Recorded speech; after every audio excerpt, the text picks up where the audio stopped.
Almost half of marriages in the UK end in divorce. It's one of those statistics we've all heard so often that it's almost lost its power. But for the people living through divorce, it really feels commonplace. It really feels ordinary. For some, it's truly devastating. The end of years, sometimes decades of shared romantic history. For others, it's confusing, liberating, or both at the same time. And beyond the couples themselves, there are families, friends, and most importantly, children whose lives are also reshaped by the separation. Despite this, every year, 250,000 UK couples still enter marriage full of hope, convinced that theirs will be different. It's curious, really, how we embark on something that fails in half of cases with such optimism. But perhaps that's part of the appeal. The promise that love can beat the numbers. Of course, it is important to remember that half of marriages don't end in divorce. Some couples stay together for decades, happily, but many others also stay together unhappily for different reasons. Habit, convenience, fear of change, or simply the belief that staying together is what decent people do. So, when we look at the statistics, we have to ask, how many of the successful marriages are truly happy ones? How many of them should maybe also end in divorce? And for those marriages that do end, the reasons and the reactions are as varied as the people involved. Some divorces are painful and emotionally fraught. Some are calm, almost administrative. The slow and simple acknowledgement that something once good has simply stopped working for them. But although people rarely say they found their divorce easy, it isn't always destructive. For many, divorce becomes a turning point, a difficult one, but also a chance to rebuild something more fulfilling. Even for children, that can sometimes mean a calmer, cheerier home life than the one that they had before, full of arguments. So, perhaps we should consider that divorce isn't always a failure at all. Nevertheless, although we cheerfully celebrate beginnings, weddings, engagements, we still struggle with endings that don't fit into neat categories of success or happiness. The idea of celebrating a divorce, though increasingly common, still seems bizarre or in bad taste to many people. Today, we're talking about a big contradiction. Why we continue to idolize marriage in a world that maybe knows better, and why divorce, despite being so common, still carries so much shame for many people. Is divorce really the worst possible ending for a relationship? Or is it just another form of growth for many people, another way of beginning again? But to start, I had to ask César a simple but uncomfortable question. Have you ever seriously considered divorce? Hello and welcome to English and Beyond, the advanced level English podcast where we explore culture, ideas and personal stories through natural conversation. My name is Oliver. I am an English, Spanish and Latin teacher from the UK, and as always you can find the free transcript of this episode plus vocabulary flashcards to help you practice the difficult vocab at morethanAlanguage.com. So César, we have been married for 2 years. A little bit longer than 2 years. Have you ever seriously considered divorce? No. Today? No, seriously, no, I haven't. Okay. No. Is that seriously like, no, really, I haven't, or I haven't in a serious manner, in a serious way? The first one. Oh, that's nice. Yeah. Well, that's okay. That's nicer than it could be. Okay. I'm not like one of these people who give up very easily.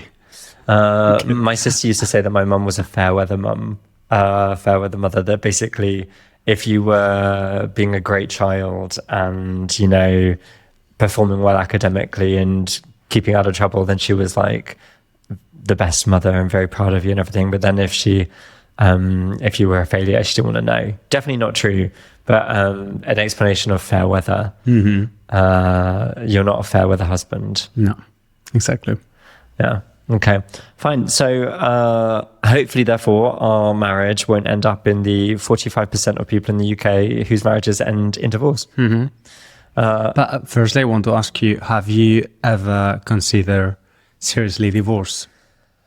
Do you know, I think in my family, we have a lot of divorce in my family, so divorce is no big deal. So of course, yeah. Every day. Well, if you don't, I'm someone who likes to consider their options. So, I think that it's not something I intend to do. Let's leave it at that. César hasn't done the dishes. Divorce. I think that in my family, divorce is not taboo in the same way that it might be in some families. At least 2 of my siblings have had divorces. Both of my parents had a divorce before they met each other. And then my parents are not divorced, but they may as well be, in the sense that I'm not like gossiping in a horrible way about the terrible state of their marriage. But instead, my parents separated when I was about 13. But interestingly, they never actually got divorced. And they have what I would call a very happy separation. They go on holiday together. I guess that they are by default each other's best friends. They've never had any other partner. So in a way, it's basically a divorce, but in another way, it's basically a happy marriage. Mm-hmm. Yeah. Yeah. Very modern of them. Yeah, I suppose so. Why do you think so many marriages do end in divorce, though? Well, people live longer than before, right? So I guess... They look at their partner in the morning, they're like, an entire lifetime with you. Exactly. I guess back in the day when the average life expectancy was like, I don't know, 50, 60 years, people could hold onto it or could just, wait. But depressing. I guess nowadays, I think there's so many different factors. I think the increased life expectancy is one. Also, people, we expect more from life. That's why we change jobs or careers as well more often than before. We change houses. We want to live in different places. I think it might be a generational thing as well. I think that's a really good point, that I think in general societies in the West now put much less store in, that is they're much less concerned about the value of endurance, kind of just hanging on because it's the right thing to do, in inverted commas. I think now people value, and I'm not saying that I think society is worse because of the change that I think that we've seen, but now I think people value personal autonomy much more. They value trying to prioritize certain aspects of your life to be happy. Whereas I think in the past, lots of the time, people stayed married because they had the attitude of like, what will the neighbors say? Or what will the church say if I try to get divorced? Yeah. Well, also women didn't have much options either. Many options. Yeah. They didn't have the right to ask for divorce. The financial independence is also very important when it comes to deciding divorcing your husband or your wife. Well, that's actually an interesting thing as well, because when I was doing the research for this episode, it's still a preoccupation for lots of women. It's still a concern. It's still anxiety, a worry, what they're going to do financially.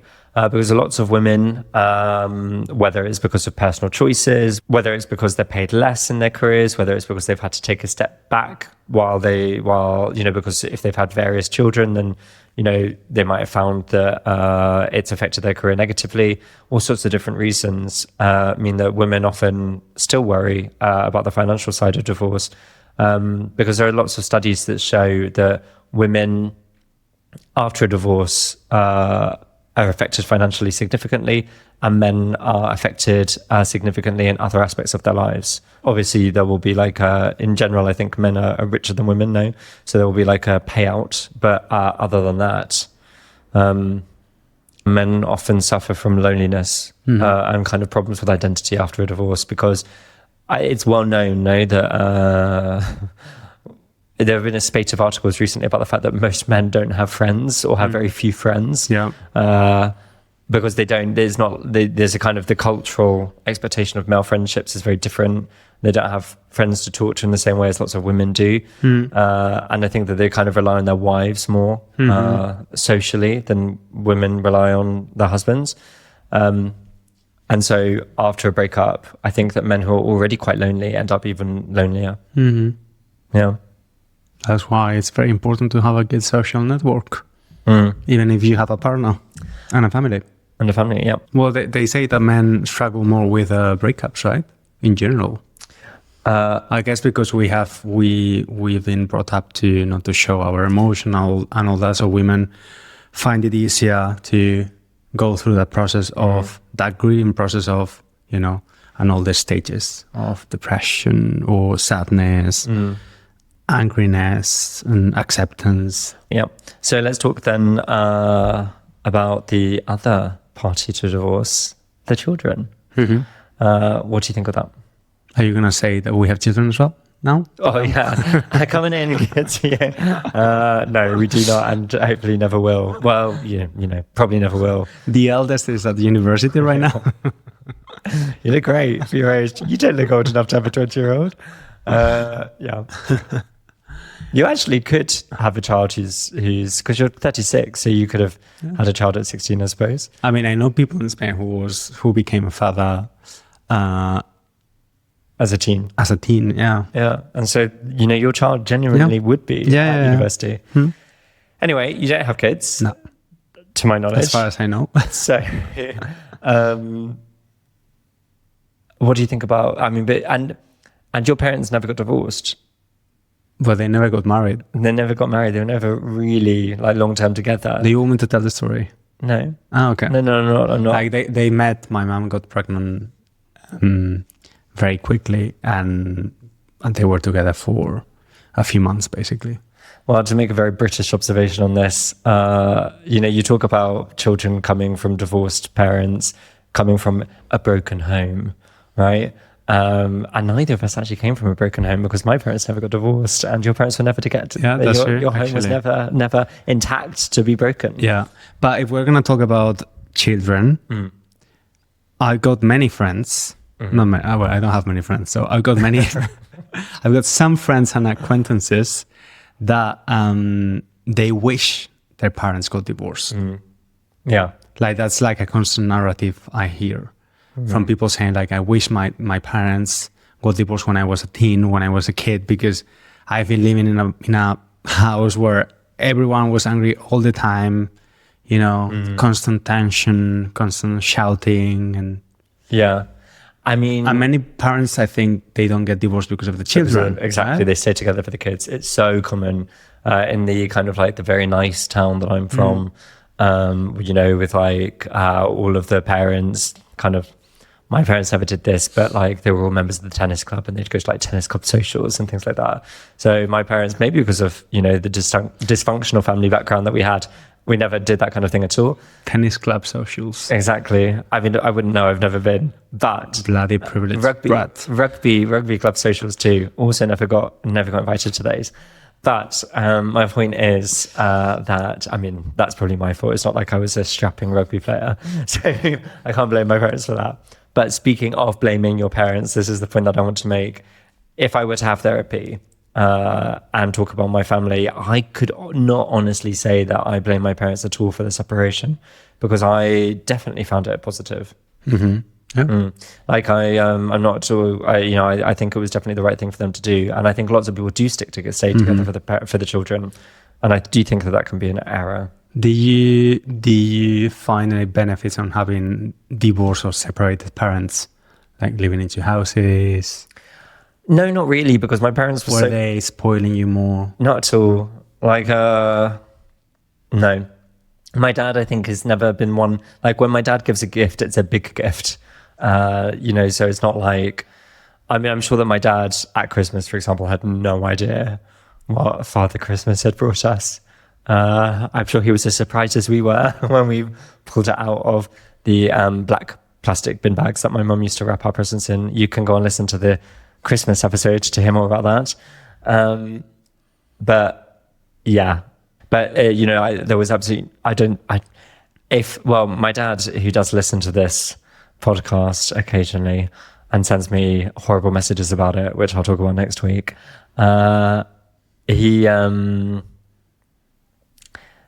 he'll be disappointed to hear that if he did spoil me to kind of win my favor, I don't remember it. So It didn't pay off. yeah, it was money wasted, I'm afraid, because I don't remember anything like that. No, it was, we had a ridiculous situation when my parents ended up living next door to each other. And so they had like a gate between the two garden fences. And it was very serene. It was very tranquil. It was I had an amazing upbringing. I recognize that lots of people in divorced and separated families won't have that, but I had absolutely no problems at all. That's good. I'm glad to hear that. Yeah. What about your parents? They're actually very civil. I mean, they've always been like, I don't remember them together. Yeah. And I just like, for me, they're two completely different entities. Well, they came together for Christmas here last year. We cooked Christmas dinner in this flat at his table. Did you say you cook or we cooked? We cooked. We cooked, yeah. We tried traditional British veggie Christmas dinner. Didn't work out. Not really. No. Some of the stuff we made. I don't think your dad will come again. But this year, we're going to spend the Christmas in the UK, so... Well, with my parents, you know, who, although they're separated, I've never had a Christmas where they haven't been together, for example. So, you know, never got that kind of... I mean, I definitely can't complain, but never got that double Christmas present dividend of separated parents. Yeah. Shame. Well, as a kind of a rounding off the topic question, if we were to get divorced, or if anyone in your family or any of your friends or anything like that were to get divorced, would you regard that as a failure? I think life is a failure because you end up with death. And so in the meantime, while you are alive, you need to try things. If you get married thinking... Try divorce. If you get... It could be for you. No, I'm talking about marriage. If you get married, it's because you think you might spend most of your life with your partner, with your life partner. If that doesn't work out for any reason and you get divorced, well, obviously it's a negative thing in your life, but I guess you can learn from that. At least you tried. You know, it's like anything in life. If you want to set up a business, there's only one chance out of 5 to succeed, for example. If you want to have friendships, go on trips, some of them will be successful, some of them won't. So actually, the 50% or 40% rate, I don't think is that high. When you think of what a commitment it is, you mean? Yeah. Yeah. And again, because life is very long. And if you have spent 20 years with someone and they were happy-ish, kind of happy. Happy-ish. Yeah. Happy-ish. Why not? Yeah, fair enough. And at the end of the day as well, I think that much better to get divorced than to be in an unhappy marriage. Because I think the funny thing, the lie of those statistics, to be in keeping with the phrase, there is lies, damned lies, and statistics. Statistics always masking truths. Amongst those 45% of people or 55% of people who stay married, there will be a lot of very unhappy people who can't, for whatever reason, for financial, for religious, societal reasons, whatever, can't leave. All of those people hanging on for their children who wish that they could get divorced. So I agree. Yeah, I think that sometimes, I mean, you just have to think of that picture of Nicole Kidman leaving her lawyer's office after getting divorced from Tom Cruise. Yeah. You know, the joy, the joy of divorce. Yeah. Yeah. Okay, well, thank you, César, for talking to me about this depressing topic. Thank you. And until next time. Bye. Bye-bye.